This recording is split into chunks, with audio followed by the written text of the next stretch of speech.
everyone, welcome to this Q&A for Till. Thank you so much for being here. My name is Amon Warmann and I'm a contributing editor and columnist at Empire Magazine. I'm joined by producer Barbara Broccoli, writer and producer Keith Beauchamp, and Mommy Till herself, Danielle Deadwyler. Hello to you all. How are you? Thank you. Good. Thank you for being here. Before we get into Till properly, Keith, I want to rewind a little bit and start with you because you've been with the story longer than anybody here. Yes, and you directed The Untold Story of Emmett Till, the documentary, in 2005. What was the landscape you were releasing that movie into, and what was the reaction? Well, you know, The Untold Story of Emmett Lewis Till is a product of an 8.5-year relationship with myself and the late Mrs. Mamie Till Mobley. She was my mentor and friend. And out of the frustration of trying to produce the feature film, because I had made the first attempt to produce a feature film narrative on the Emmett Till case, but didn't have any control of the material that was optioned. And that eventually became the impetus for me to produce The Untold Story of Emmett Lewis Till, because I was coming across evidence that would later prove critical in getting the case reopened in 2004. So it's through that process of producing the documentary with the encouragement of the late Mrs. Mamie Till Mobley that we were able to use that as a stepping stone to get the case reopened nearly 50 years later. And so Till is the extension of that ongoing work.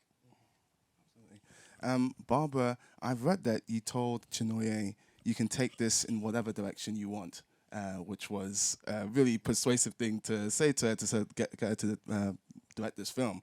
What was it about her that made you want to say that to her? Well, we had seen her film Clemency, which was an extraordinary film. Chinonye Chukwu was the first African-American woman to win the Sundance.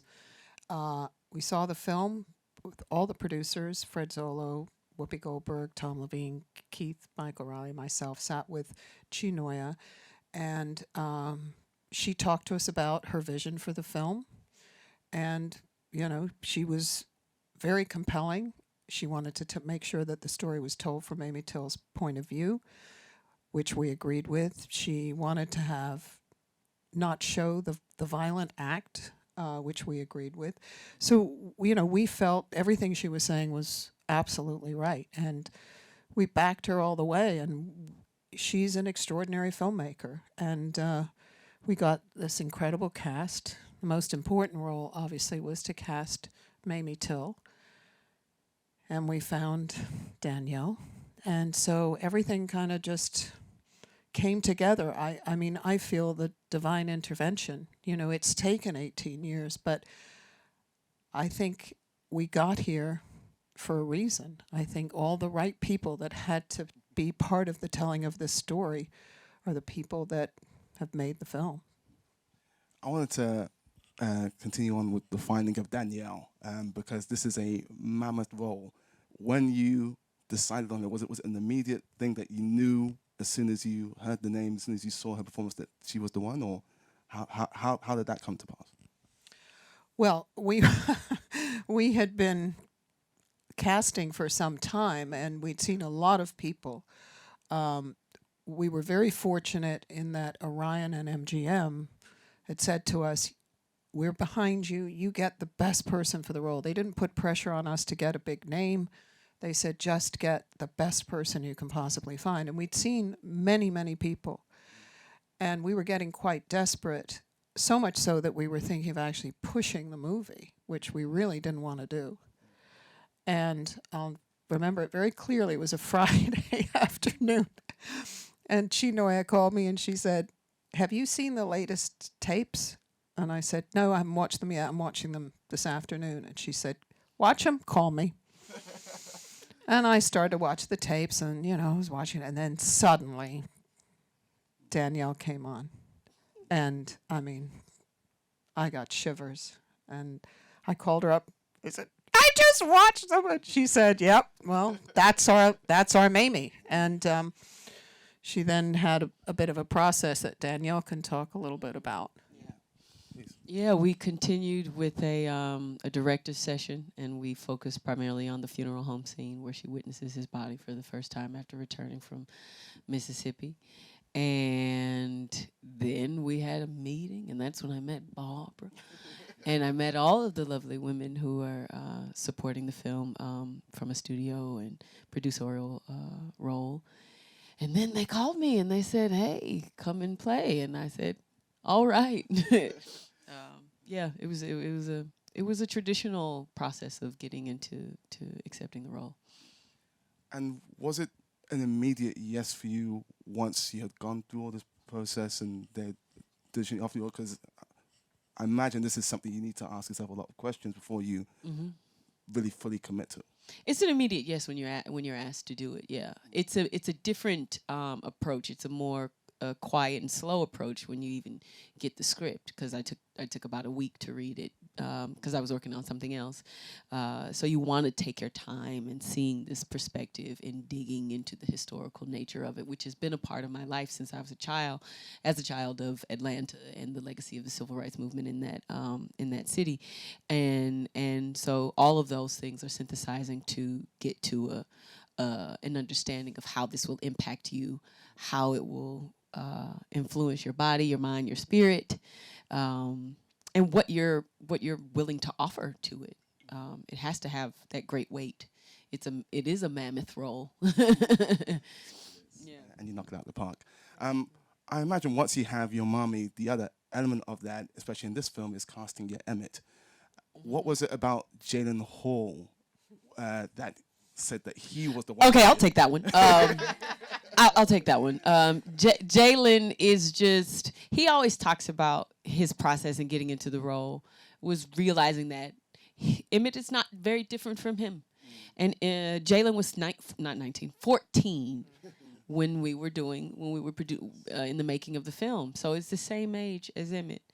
And the first time he got on the to do the callback audition for him, and the first time I met him on Zoom, he is the ultimate charismatic, smiling, beautiful, lovely, playful young man that you see on screen, that you see walking around talking about this film. He said to me in one of the after we had done the first callback, he goes, "Miss Danielle, I just want to tell you, you have a beautiful smile." And you go, who has the gall? Like, and you know, when you have that kind of energy, you kind of automatically know. So the minute he got off and, you know, Chinoya was on there with us, we were just like, it's him. And he had that same thing when we came and had another meeting with himself and his mother. And it was myself and Chinoya and Barbara. And he didn't understand that he had gotten it. It wasn't clearly stated. And so he's like, y'all talking to me like I got it. And so Chinoya goes, "Jalen, would you like to be our Emmett?" He cries. His mama cries. Well, he might not cry, but his mama was crying. Barbara was crying. I'm crying. Chinoya might not have been crying. But nonetheless, it was an emotional experience for everybody. And he came around the table, and he started dancing with me.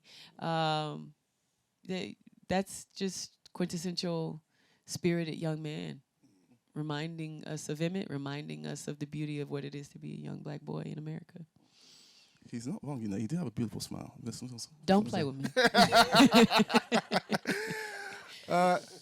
Keith, you had that relationship with Mommy. So what conversations are you having with Danielle about the details of bringing this woman to life? Because this is a very detailed movie.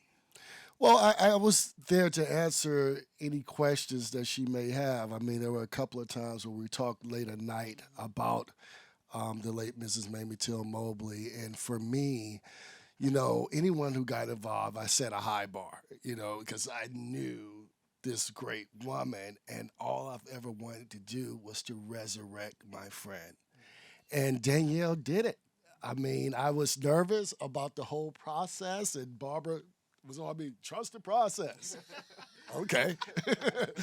But she came on the scene and just turned it on and never turned it off. There were moments where I had to walk away from Danielle because that energy I felt from her.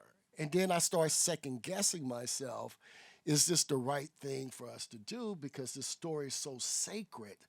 And what we were able to experience on set, it was something I've never imagined that I could experience. And I was like, wait a minute, is this the right thing for us to do? Are we supposed to tell this sacred story in this manner? But because it was so real. And, I'm still processing it all because it's been a 29-year journey for myself, a 67-year journey. Many have tried to produce this film and was not able to do it. And they failed, and we, were able to produce this film. And so you begin to question, is this the right time for this? Is this supposed to happen this way? And of course, spiritually, it was supposed to happen. And you could see it in Danielle and her performance. You could actually see that it's something more than just her taking on this role. Spiritually, something is there and guiding her. And so this is why we're here, and I'm so excited to be able to share Chill with the world. Absolutely. Danielle, for your part, what were you taking away from those conversations with Keith? And also, I know that you said that you read Mami's memoir. Mm-hmm. Did you watch the documentary, and what elements of that did you take from Mami that you put into your performance? Yeah, Keith always says that he didn't know this film's Mamie, right? This is 33-year-old Mamie. So he encountered a more sage figure, right? And so things that can cross into, or into that space, into being her elderhood, existing within her elderhood, and in how she's learning about who she is, who she will become at that time. That's the stuff that I held. She had a way of speaking. He talked about her being a powerful woman, a convincing woman. Those are things that resonated with me.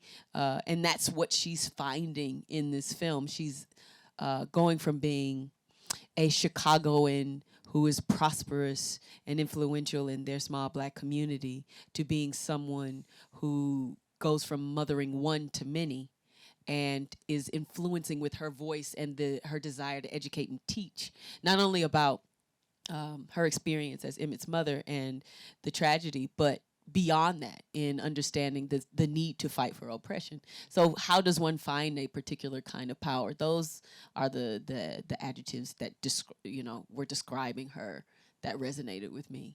Not to mention, she's given us a wealth of information about her background in her memoir, Death of Innocence. And there, a wealth of other people who have just been deeply, deeply impacted by this film.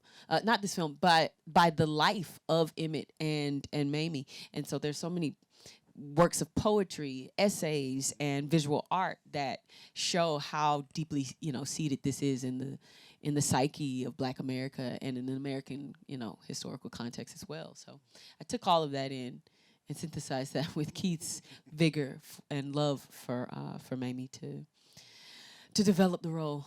Yeah. I love that. Barbara, as a producer, you cast well, you put together the best team you can. I imagine that you don't fully know what you have until the alchemy of everything starts happening. What is your thought process as you see the intense rehearsal period these guys are going through, and what was day one like for you, day one on set? Oh, well, I think, making a film is always about, starting a process. And by choosing Chinoya, that was the big keystone to the whole process. She's an extraordinary person, incredible director. She had a very strong vision for it. And that was the first piece that came together. And then obviously the casting, getting everybody, that we had this extraordinary cast, getting the crew together, moving to Georgia, which had its issues, shall we say. There were certain locations we went to where there were Confederate flags. We're making this film in 2022. It's been an experience. It's been a learning curve in many ways. We're telling a story. We thought a lot of people knew the story, but when you start asking people in the United States, it's shocking how few people actually know anything about Emmett. And they know even less about Mamie Till Mobley. And so we were on a mission. This was a mission.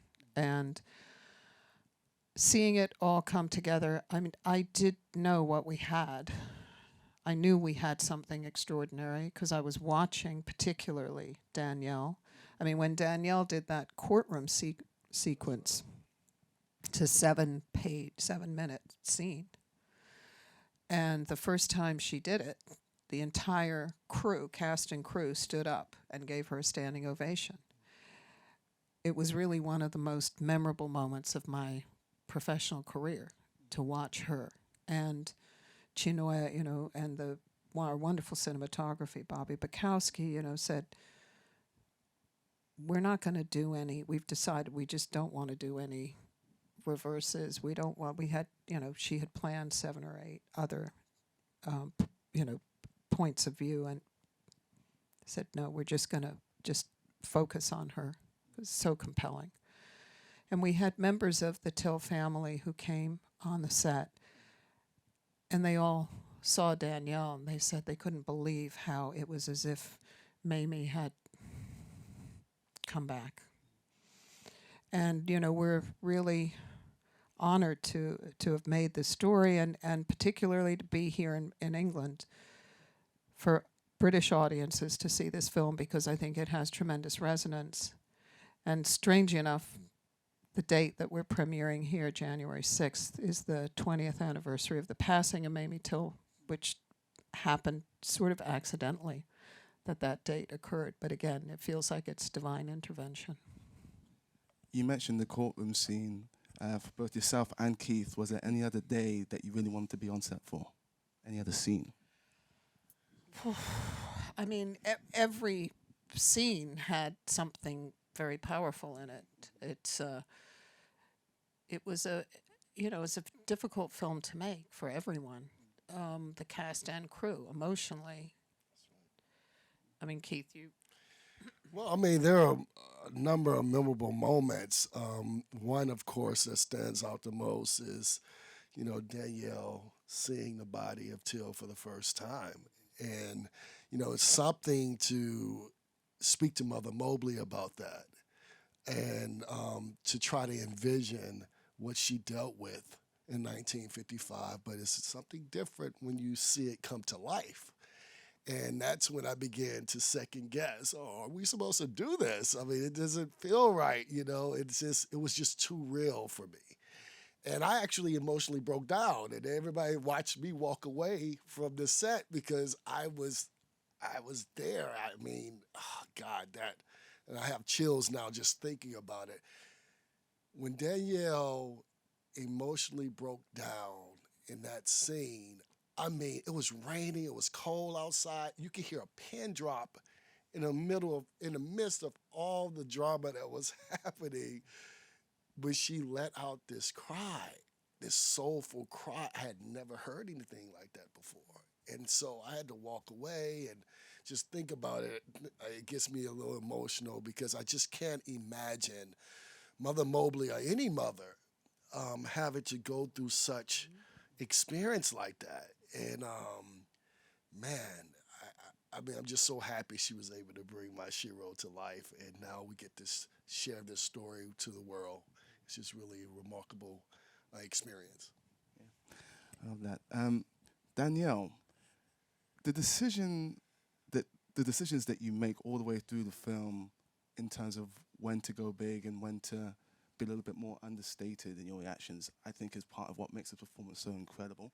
And I'm wondering how you ascertain how to do that, when to do that, moment to moment, scene to scene. Chinoya and I did a deep dive multiple times. Yeah, that gave us the ability to really craft the experience. There's a lot of silent language, and that's just significant in thinking about grief and mourning. We literally went through every beat. And then there's, you know, when you have a wealth of knowledge, right, with regard to the research, archival imagery, archival footage, the memoir, academic theses, poetry, art. You can therein, take all of that, swirl it together, and just have a spiritual experience on set. And you're talking it through along the way. So it's a community effort, and a spiritual effort to get to those kinds of just intuitive choice making in the craft. Speaking of many, many conversations, Barbara, you mentioned that the decision not to show sort of violence on black bodies in the film. What were the conversations like with you and Chinonye, and I'm guessing Danielle as well, about the balance between showing enough and then the power of suggestion, leaving it to that to take it the rest of the way? Well, I think we're always led by Mamie Till Mobley, and her decision to show the photograph was because she says in the film, people have to see the photograph to believe what happened. So I think we were always led by her. Chinonye is such an extraordinary director, and I think, the way she approached the film was to make it a very immersive experience, which is that it doesn't feel like a story of 1955 set in the past in some black and white era that nobody cares about anymore.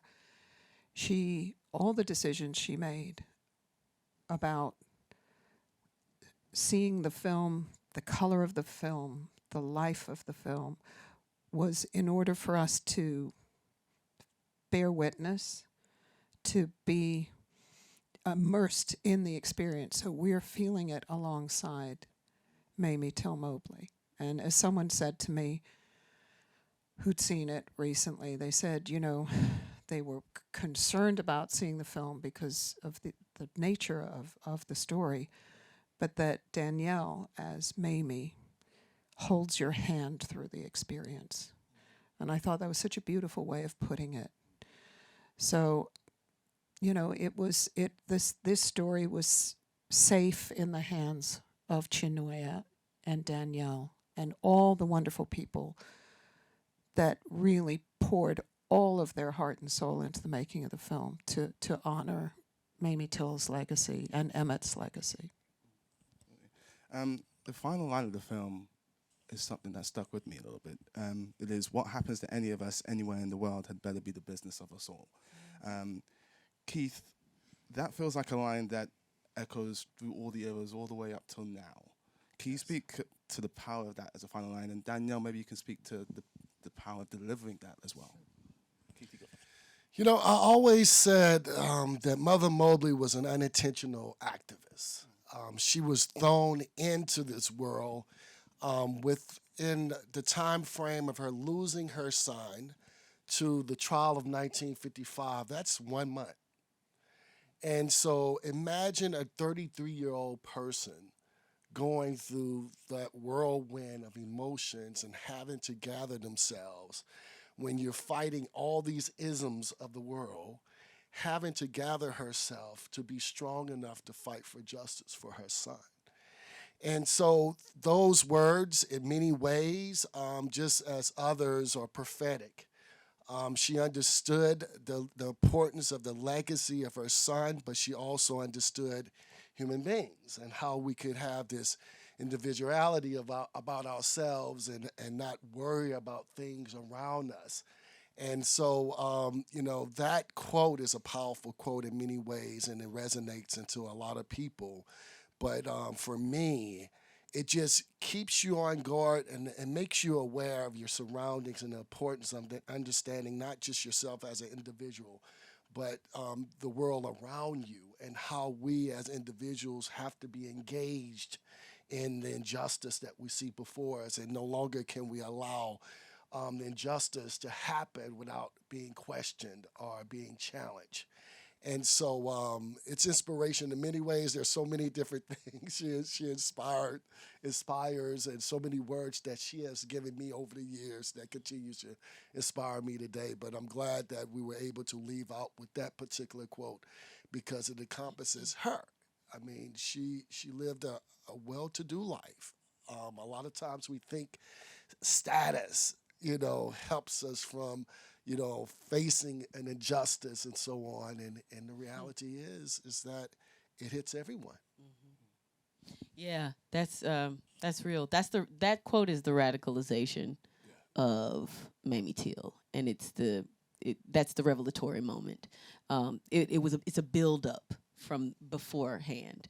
And to be radicalized is to just get to the fundamentals, and the fundamental is to care for the other, to care for those who are to your left, your right, and all around. We were shooting in my hometown, and that's a park that I'd been to, where we were, and happenstance, an old family friend, someone who'd known me since I was a kid, was in the audience in the background, actors, and I didn't know, and so it was a jolting moment, and so to see someone who knew me at a fundamental moment, like as a child, and to be talking about this, critical moment in Mamie's life was a charged, energetic moment. It fuels the feeling that she's trying to espouse others to make this change in the way that she's been encouraged and charged to make that change.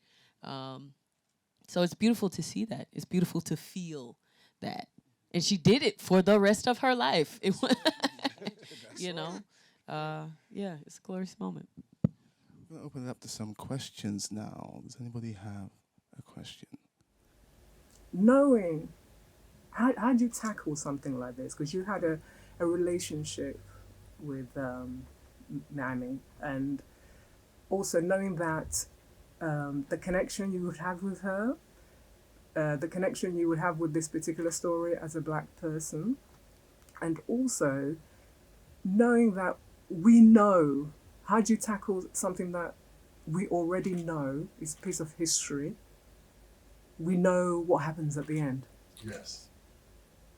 How do you start to tackle that, and what considerations do you make, if any, when you sit down at that blank page and to write? And then also, who are you writing for? That's a good question. Yeah. Well, for me, it was multitude of things. It's something to be 10 years old, to come across the photograph of Emmett Till and to be told this historical story, right?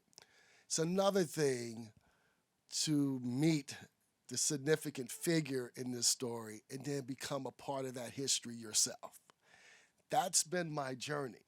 And so I've come from the documentary discipline of telling the story of Till. And so it was sort of a challenge for me to be able to actually put together a story that I wanted the world to see, right?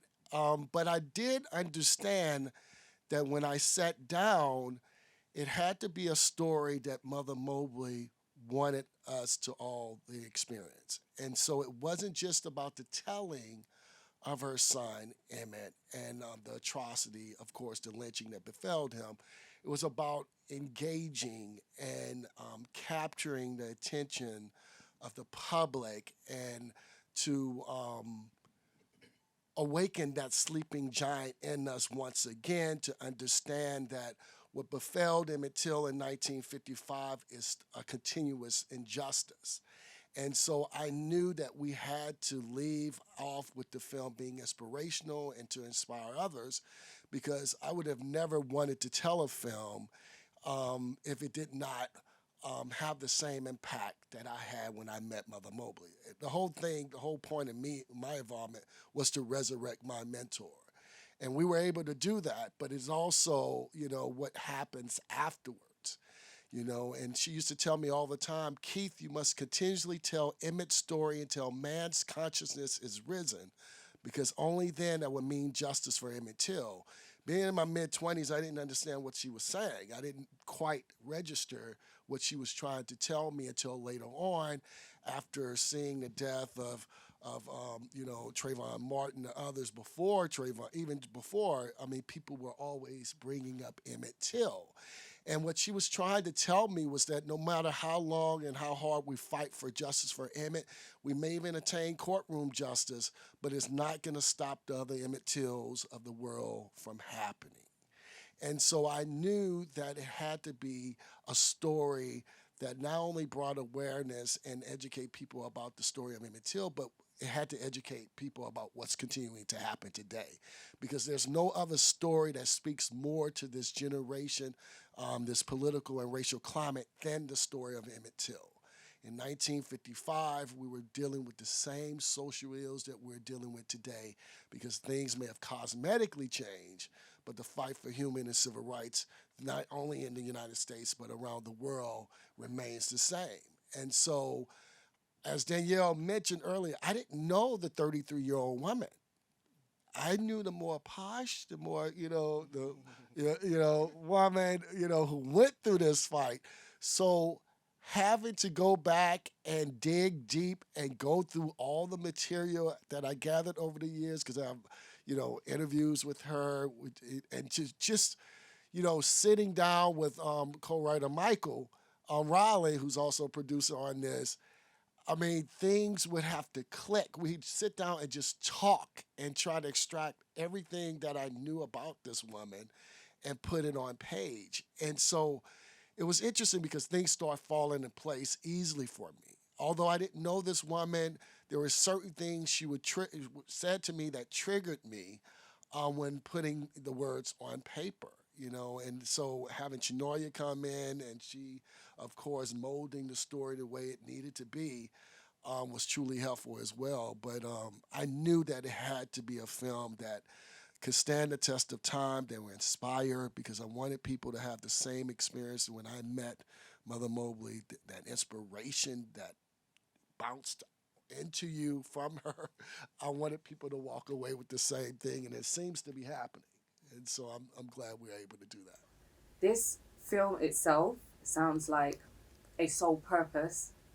There's so much language that you guys have used talking about divine timing and spiritual purpose, but also there's it's not even an undertone. Is what I want to ask you about, and I think this is a collective question, is about how you maneuver through the grief of not just what happened, but what that does for your own process.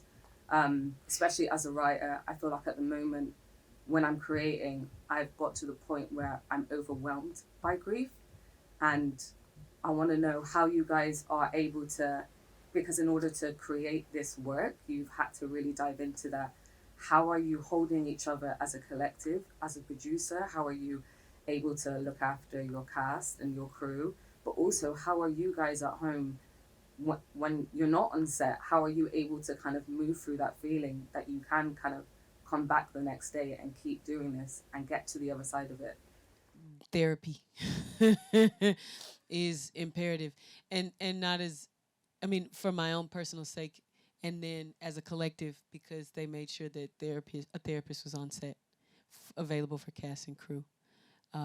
I know there was an intentional thing to also make sure that with regard for takes, anything that was emotionally necessary to offer everyone solace. I know Jalen had a moment where, he just wanted to hug his mother whilst doing the kidnapping scene. And Chinoya's, you go hug your mother. It's just about accepting everyone's humanity and giving everybody the space to do that. A number of times, various people, cast or crew, had to, have moments of breaking down. Keith talked about his. I know our DP, lovely, beautiful Bobby, he cried all the time. It's just allowing everybody to have an emotional experience. There's lots of joy too. There's grief and joy go hand in hand because you're remembering and you're feeling it out along the way.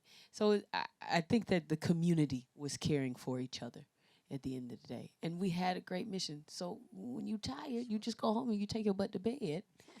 Because, you know, you got to get up and do it again. It's a 2-month shoot, you know. You kind of collapse at the end. And it's not a collapsing and like, oh, it's over, or we finally finished this section. It's, okay, now you re-up and you recuperate for the next, because they had to go through post-production. And then this is a process where we're incessantly sharing over and over again.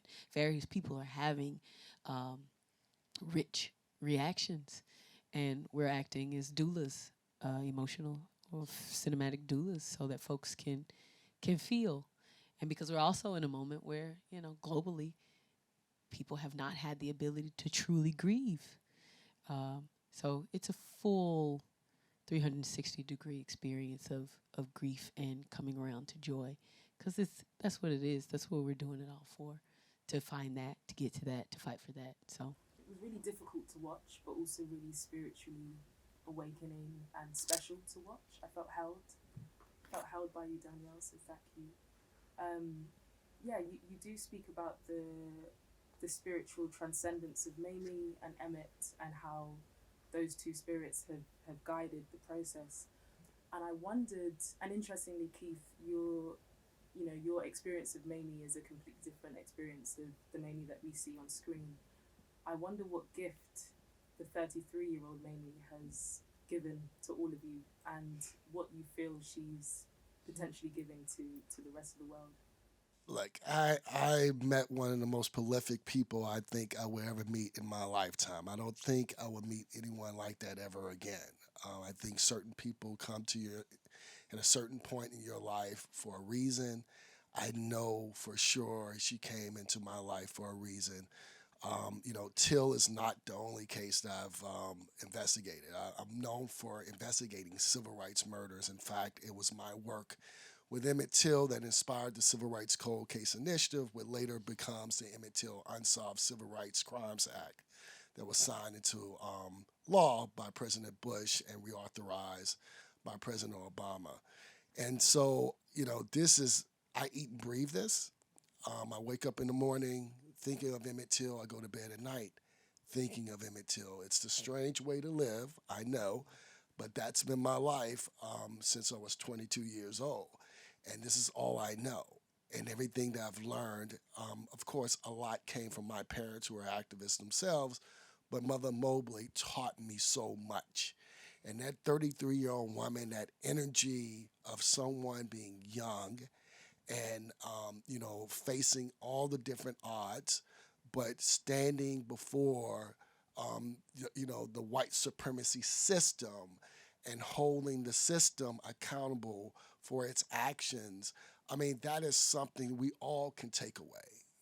For me, Till is not just a movie, it's a movement. It's a movement to reconcile the wrongs of our past, as well as to recognize what is going on today, because we're still fighting for justice for Emmett Till. It's not over with. This was the catalyst that sparked the American Civil Rights Movement.